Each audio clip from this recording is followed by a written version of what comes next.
सूरत अल बकरा आयत 236 अलहिदगी में भी एहसान और इज़्ज़त डीप कुरान रिफ्लेक्शन तर्जमा।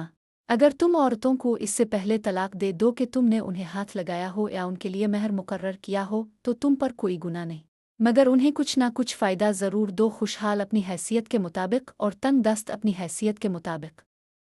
ये भले तरीक़े से देना चाहिए और ये नेकी करने वालों पर लाजिम है। रूहानी तदब्बुर। ये आयत इस्लाम के अखलाक, रहम और इंसानी वक़ार की खूबसूरत तस्वीर है। बुनियादी सबक। अगर रिश्ता मुकम्मल होने से पहले भी ख़त्म हो जाए तब भी एहतराम बाकी रहना चाहिए, एहसान बाकी रहना चाहिए, दिल आज़ारी नहीं होनी चाहिए। कितना खूबसूरत हुक्म। अगर अलहिदगी हो तो खाली हाथ मत भेजो, यानी इज़्ज़त दो, नरमी दो, आसानी दो, दिल न तोड़ो। ये दीन सिर्फ कानूनी निज़ाम नहीं बल्कि एहसासात को भी देखता है, इंसानी वक़ार को भी। अल्लाह इंसान पर उसकी ताकत से ज़्यादा बोझ नहीं डालता। एहसान सिर्फ ताल्लुक़ निभाने में नहीं बल्कि खूबसूरती से जुदा होने में भी है। हर रिश्ता मंजिल तक नहीं पहुँचता, कुछ रास्ते अधूरे रह जाते हैं, मगर इस्लाम अधूरे रिश्तों में भी एहसान सिखाता है।